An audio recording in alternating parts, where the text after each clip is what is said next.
The Axis 100, I really like it. Obviously, a lot of the questions coming up are going to be, is it just a Pure Aero copy? But it's not exactly. I think when you optimize for a few design details like aerodynamics, there's probably a lot of rackets that would just kind of end up looking like this. But for sure, it's very similar. And I actually brought some to compare. So this is the regular Pure Aero, and this is the Pure Aero Rafa, which in a lot of ways is actually more similar, especially when you're comparing the string bed. But here, side by side, a little hard to see on camera, but this beam actually comes to a pretty fine point, which it also does on this Pure Aero standard. It's more rounded here on the Rafa. The regular Pure Aero has quite a bit tighter of a string pattern. I'll get a better side-by-side picture here for you to see that. And another detail here is that the throat beam actually has like a flat surface here, whereas it comes to a pretty fine point on the Axis. Yeah, we can see a side-by-side there. Little hard to tell. And on the Aero Rafa, it's even a little bit flatter. So I can't really say that, therefore, it's a completely different racket, but it's not a literal copy of the mold. But I'll say more on that later. It's actually an awesome racket. I like it so much more than I expected. What else should I say? Oh yeah, you know, it has standard drilling, but it does have big grommets. And we have Otoro in here with Enso Gray, which actually just happens to be the perfect shade of each color to look like it really belongs in this racket. 4.5 grip size. I didn't really do anything to customize this. I did put like maybe 7 grams of weight in the handle. Other than that, this racket is stock, except for the fact it has an overgrip on it. Yeah, when I saw the pictures online and I thought it was going to be like an exact copy of the Aero mold, I thought maybe they just stole the mold somehow. But it's a lot more different than I thought, even though it still looks like an Aero, just like you mentioned, the fact that it's sharper here, it's sharp here like the normal Aero, but not like the Rafa, but the string pattern is almost exactly the same as the Rafa string pattern. To me, it feels like they went somewhere between the normal Aero and the Rafa Aero and found like a happy middle. I haven't hit with it yet, but it seems pretty nice.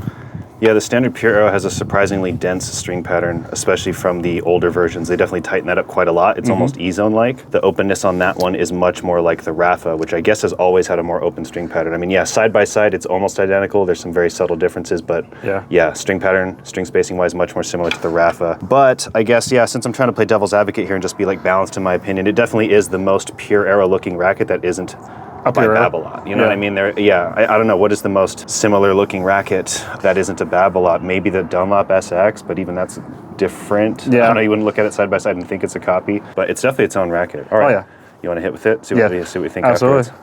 Yeah, just looking at the racket right now, I just noticed something neat on the paint job. I kind of like a little detail, like this little orange line, it kind of follows here, and then it just follows along the sharpness or like the edge of the head. Yeah. Small detail, but I kind of like it. That is cool. Yeah, the line goes through to make the X on Axis, and they only have it on one side. Just on the one side, yeah. I like that. That's a neat little detail. Yeah. An area, do you see that right there? If you let the light hit it. I'm able to see it. Do you see that? Unrivaled spin. Yeah, it looks really nice. Yeah, some subtle details for sure. Easter eggs all over this racket.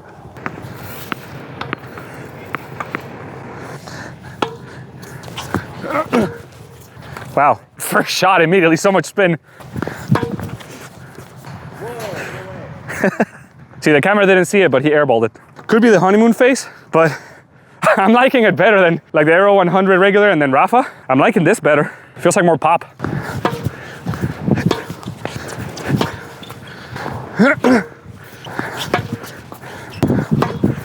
Feels great.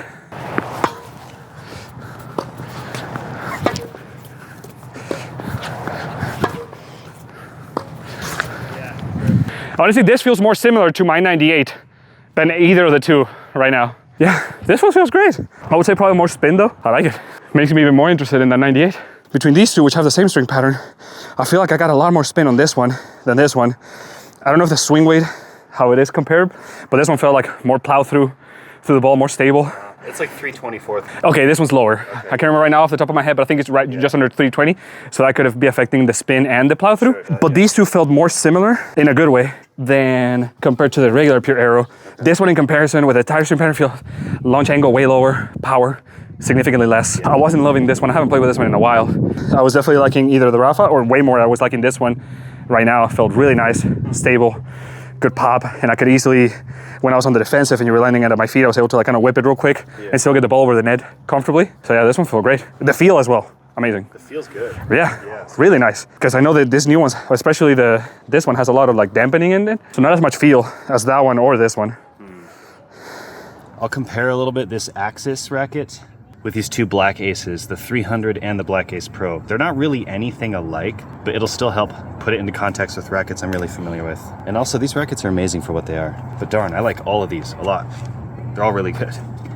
All right, let's get some of that playtest footage in. Yes, I'm hitting with forehands on both sides. That has been one heck of a journey. I'll make some content on that. I'm a little behind on that, but honestly, it's just like such a task to take on that I wanted to be further along before I really spoke on the merit of it, the struggles of it, etc. But for sure, honestly, most people just aren't qualified to have an opinion on it. I'm a little bit tired of the typical things people say. It's one of those things where a lack of proof is enough proof for most people to just disregard it, like, oh, nobody does it and for a reason. But I also think nobody's really pushed it far enough to know for sure. And besides all that, who wouldn't love to have another forehand? I'm actually out here trying to get one. I think I'm just built different. So with that aside, let's talk about the playtest footage, and we can wrap this video up. Partially by popular demand, I am going to serve a little bit in this video. You're welcome. I actually enjoy serving. I just don't really play sets very often. A lot of my tennis is just out there trying to adjust to equipment and work on my lefty, or just get into a great rhythm and workout. I don't know. I'm one of those guys. But I think it's good to keep your serve sharp, and I should probably serve at least a few times a week.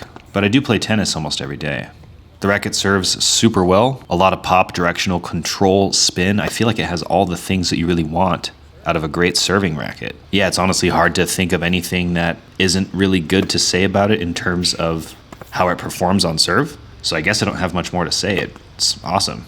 I'm pretty sure I prefer serving with it compared to the other Black Ace rackets, specifically the 300 and the Pro. Some people might differ on opinions there, but there is a little bit of flex on those other two rackets, and I feel like you need to be ahead of the flex, if you know what I mean, to have the directional control. Whereas this one is much more point and shoot, which is a cool benefit of the stiffer rackets, but I really like the way that the axis flexes. It's not a very flexy racket, but it has this nice bend and fling sensation that's really tight.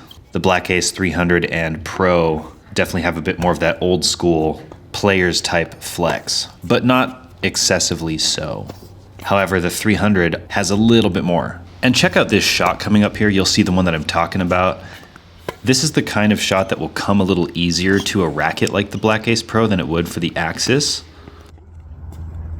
I hope you have that on a video. I do. I'm not going to say it's not possible on the Axis, but it's just something that the Black Ace Pro can kind of specialize in. However, since so many people love to say it's the player, not the racket, I'll go ahead and take credit for that shot, all right? But yeah, I think with most rackets, you can kind of do everything the other racket can do, but there are limits to how true that is. Some rackets are just not able to keep up with the topspin of another racket. For example, this Black Ace 300 that I'm hitting with here will absolutely never get as much topspin as the Diadem Axis, or the Black Ace 105, which is actually my main racket. So for a player that doesn't generate the amount of topspin that I might, that's a spec that might not matter to them. They literally might not feel or see the difference. But for someone that can generate a ton of topspin and wants to play with a racket that complements that, then at least between these rackets, the decision should be obvious. The 300 is much more of a hit through the ball kind of racket, lower launch angle, good enough spin, really great touch and slice, but it'll definitely be more work with that to push your opponents way behind the baseline with overwhelming power and topspin. It is not one of those rackets. All right, so I've made it clear that I really love this racket compared to my Black Ace 105, which is in some ways kind of the ultimate like feel racket in my opinion. There's definitely a bit more dampening tech in this racket, but I still have good sensory feedback. It just feels a little bit, maybe muffled is actually a fair word, but that is very different from so many rackets which feel kind of disconnected. If you try this racket for yourself, I think you'll see what I mean. And it definitely doesn't feel quite as hollow as the Babolat rackets. Like there is a more solid feeling through contact. And that very may well be the foam that is inside of these Diadem rackets. It's a little different than other companies. I'll have to get into that in a different video. And I might even get Diadem on here to talk about that sometime. That'd be cool, right? I like it so much more than I thought I would. I never really loved the Diadem rackets. I thought they were fine.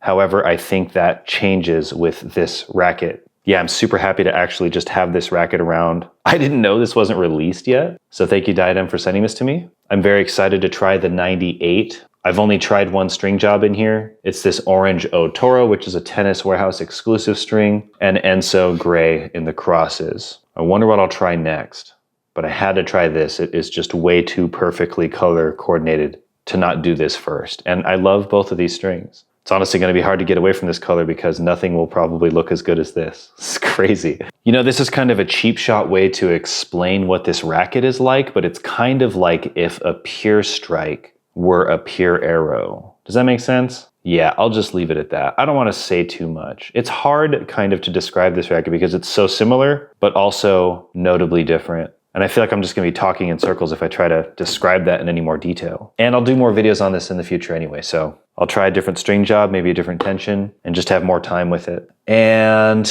oh yeah, let me talk about bias and sponsorship. I do get the occasional comment that my videos are clearly coming from the perspective of some bias, and maybe that's coming off because I have some affiliate deal or some sponsorship or something. And I'm picking this video to address that a little bit because it's come up a bit recently, and my two favorite rackets, the Black Ace 105 and now the Diadem Axis, I do have affiliate / sponsorship like relationships with both companies. And you can get 10% off with my discount code on both websites. So sure, I might be financially incentivized to choose these as my favorites because of that. But here's an interesting fact. I can actually offer you a discount code for virtually any tennis racket. Code ZeroLove15 will get you 15% off of any tennis racket on Direct Tennis, which is an iOS app. And they're gonna be coming out with a stringing network. So stringers and stringees, people looking for string jobs, can connect, but they also have this marketplace where you can sell or buy rackets and other things for which the code also works. So check them out, but my point, besides plug in Direct Tennis with that, is to say that if you think that I am financially corrupted by my affiliate relationships with these two companies, please keep in mind, I can offer you a discount code on Head, Yonex, Babolat, Technofiber, Dunlop. Honestly, I have no reason financially to lie and say that these are my two favorite rackets. So if you want to get 10% off, go to the websites of ProKennex.com or Diadem.com and use my code for these racket brands, because these racket brands, you're going to have to go to the host websites to get that discount. But for the big name brands, no offense to Diadem or ProKennex, you can go to Direct Tennis and get 15%. That's pretty good, huh? I just proved why I don't have any financial obligations to lie about how much I like a product to get commissions, because you can use my code on any of those websites and get a discount and I'll get a commission. So as long as you're buying rackets using my code, I'm happy. Or strings, 20% off of Toraline, love these, and 10% off of Restring. And you know what? I even have some codes and links for everybody in Europe. So check the links below to see that. I will see you guys in a future video. And if you have any interesting questions, let me know in the comments. Maybe I can get Diadem to answer. They're open to being on a podcast episode or having a conversation with me that ends up being into some content in the future. So ask away. They will send me the 98 relatively soon. I'm very excited to get that. Obviously, I'll do a comparison between those two rackets. And I really do like the Diadem shoes. That's kind of where my relationship officially started. I was like, hey, I don't love the rackets. Darn it, if I just don't love your shoes. Wider toe box, durable. It's just a very well-built shoe. It positions you well on the court, and it's not terrible for your feet like so many tennis shoes are. So check out the Court Burst. They have some new colors. Amazing shoe. Don't forget to use my code. And look at my link tree for other shoes that are wide toe box, Zero Love approved, barefoot shoes, electrolytes, extremely high quality, everything. I really only want to work with the best. If I have a link and a code with somebody, it's because I think they're one of the best. But I guess you'll just have to take my word on that. If you have any questions about any product or brand that I have a relationship with, just ask me. My goal here is to save you time as a consumer and shed light on products that deserve more attention. Because there's a lot of big name brands out there that are dominating the market with mediocre products optimizing for visibility, not quality. And Zero Love just isn't gonna have that. But what I am gonna have is a good night's sleep. So we're gonna wrap this up. I appreciate you. Thank you so much for watching. I will see you guys in the next video. Yep, that's it. Bye for now.